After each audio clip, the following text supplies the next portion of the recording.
When there's a mackerel sky spreading out above you, this is a great time to visit Wolji Pond and the site of Donggung Palace in Gyeongju. Leapfrogging over 1,300 years, you'll be just as close to ancient times as you are to your old friends. As you enter the gate, you'll see an open lawn and a few elegant palace buildings. The plot behind the green fence on the left is still under excavation. The foundation stones show that there used to be a palace building here. The site is considered by many to be the most beautiful place in Gyeongju, the capital of the kingdom of Silla. This pond was called Anapji, literally duck and goose pond. It has been verified that it was called Wolji Pond, literally moon lake, during the Silla dynasty, so the original name was restored in 2011. The title Donggong Palace suggests that it belonged to the crown prince. After Silla unified the three countries, the king could afford to build a pleasure palace. The pond was constructed in memory of the unification of the three countries in 674, the 14th year of King Mumu's reign. In 679, 5 years after the pond was dug, the Donggong Palace was built nearby. The magnificent 9-story tower of Hwangyongsa Temple would have been visible to the northeast. The excavation team have identified a number of buildings site. However, only 3 of these buildings have been restored to the architectural style of Silla. In the middle of these buildings, copies of precious artifacts excavated from Wolji Pond are displayed.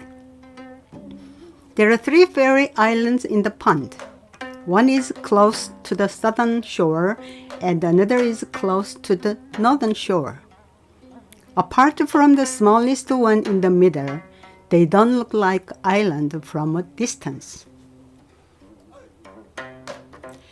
If you look down at the pond from the western or northern shores, it looks so subdued and secluded that it seems as if you are looking from a couple of miles away. Every corner of the lake is sheltered or hidden. In ancient times, they planted beautiful flowers and trees on the island and hills and let rare animals roam freely there. It's probably that there were more spacious gardens to the east. There is a legend in Gyeongju that the royal family had sacks of salt piled on the bank to make the lake water salty so that they could breed sea fish in the pond and the king could enjoy eating fresh sea fish in this palace. That's why the palace was called Imhaejeon Palace, which means the palace on the seashore. But splendor and luxury of the dynasty were as ephemeral as dreams. No one maintained the precinct after the dynasty collapsed, and the poor peasant tilled the land up to the water's edge. They even buried their ancestors in the hills. This is the North Island. There are pine trees here, and the surrounding water is a paradise for wild ducks. When azaleas bloom under the pine trees in spring, who's there to call it a man-made island? The northern and eastern shores are so jagged that you can't see the far end of the pond. So you may imagine that the other side of the lake is as far away and secluded as a 1,000-year-old kingdom. For over 250 years, this was an exclusive royal garden where kings strolled and lavish banquets were given. But since Silla fell into ruin, this pond has been deserted. Dusk falls soon after twilight, and the sun has set in the west. The buildings and the stone walls of the banks are never more beautiful than in this orange light. During the Silla dynasty, royal youths and girls would roll through the lotus flowers, singing or whispering tender words in the moonlight among the golden and the silvery reflections on the rippling lake. Samguk-yusa states that King Hungang gave a banquet in March here in Imhaejeon Hall, but doesn't it seem like a scene in a dream? In the midst of merriment, the king himself played Silla's traditional stringed instrument, and each courtier composed a lyric and submitted it, as was customary at such parties. The partygoers had an enjoyable time and then parted. According to Samguk Sagi, or the history of three countries, this was 2 years after King Hungang had met Choyong, who was probably invited to the banquet that night. In the darkness, you can almost hear the secret history of the Silla dynasty.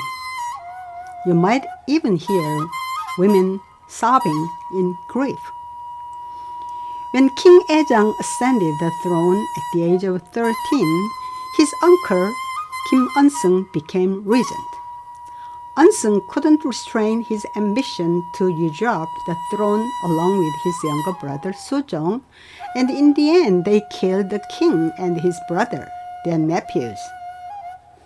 Where do you think the murderous brothers washed their bloody hands? Did they wash them here in this pond on the moonlit night like tonight? No matter how much they tried, could they rid themselves of the blood of sin like Macbeth? The murderers in turn became kings. The elder brother Unsung was called King Hunde, the 41st king. Since he had no heir, his younger brother Sujong stayed in his palace as heir to the crown. Sujong's residence Mansubang had been built by his nephew King Aejang. Isn't it ironic that the uncle who killed the king lived in the room he had built? Sujong in turn became the next king and was called King Hungdeok, the 42nd king. The moon is slipping down in the western sky. This is also a place where the women of the royal palace struggled with their bitter griefs and grudges. Can there have been anyone more angry and grief-ridden than Queen Gehwa, mother of King Aejang? After she had been heartbroken by the loss of her husband, King Sosong, she had to endure the tragedy of her son, King Aejang, and his brother, Chaemyeong, being assassinated by her brother-in-law, who usurped the throne. How intolerable it must have been for her. How could she live for even a single day in the palace with such evil people? The rippled moon on the water seems to reflect her resentment. In an ironic twist of fate, the murderer Sujong married her daughter. In other words, King Hungdeok's wife, Queen Janghwa, was Queen Gehwa's daughter. Is the moon reflecting her feelings as it splintered in the water? The moon is about to set under the eaves.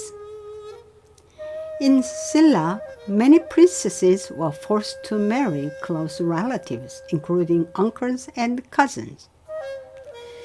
These marriages were probably arranged by parents blinded by power.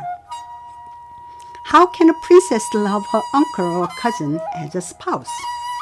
Such upside-down affection is like this upside-down reflection in the water. How many handsome noble youths or hwarang might have desired their hands instead?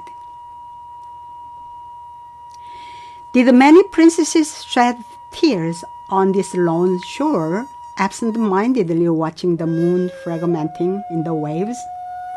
Did any princesses throw themselves into this watery moon?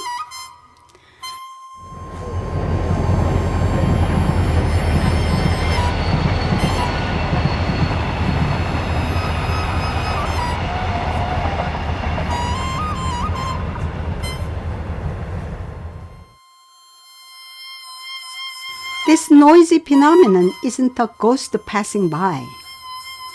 Trains pass incessantly at nighttime here. Thanks to the Japanese colonists, the Donghae-Nambusan line divides this palace precinct in two. Recent excavations north of the railroad have discovered the foundations of two large buildings, which means that the palace ground extended further than previously thought. This was also the site of a tearful historical incident. King Gyeongsun was the last king of the dynasty, and in 931, the fifth year of his reign, King Taejo Wangun of Goryeo, a newly born kingdom, came to this capital with about 50 cavalry. King Gyeongsun and his court went out to the suburbs to welcome King Taejo Wangun and gave a banquet here in Imhaejeon Palace. As Silla had already declined, they had to welcome Wangun with hospitality. He was victor of the later three kingdoms. When the drinking party was well underway, King Gyeongsun gave vent to his feelings, crying, "I haven't had God's grace. I have been attacked and have endured many rebellions. Gyeonhun has destroyed our country through the unrighteous actions. Woe is me." Then he began to sob, with tears running down his face. No one could help weeping in sympathy. Even the guest Wangun had to wipe away his tears. This is the last page of history which Imhaejeon Palace remembers. A new day has dawned again. Let's walk along the northern shore of the lake. The view from here to the south is fantastic. Nature and human artifice are in exquisite harmony. If you look at this side, however, the pond seems rather pristine. If these strange rocks seem out of place, they were probably imported for the garden during the Silla dynasty. It's likely that exotic flowers gave off fragrant scent around these garden rocks. Let us head for the northeastern tip of the lake, which is shaped like a pocket. There are several mounds on the left. If you walk over the mound, you can get another view of the lake. The pond gets narrower here till the extreme tip in the northeast is shaped like a gourd. The ground over there is still under excavation. Having completed excavating north of the railway, they are now excavating this eastern side. As the trail leads over the eastern hill, the lake hides itself behind the trees. The southern big island looks close from here. The trail leads under the bamboo bushes.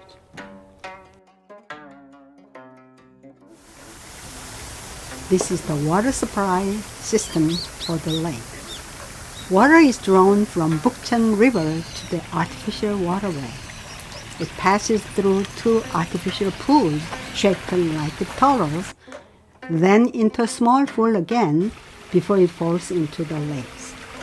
The system was planned to filter the water clean and at the same time to provide the cheerful sound of falling water. Foundation stones are also visible south of the lake. There were probably some big buildings here. The pond could be viewed from the southern buildings. The site of Wolji Pond and Donggong Palace is a place where you can imagine the prosperity and the decline of a 1,000-year-old kingdom.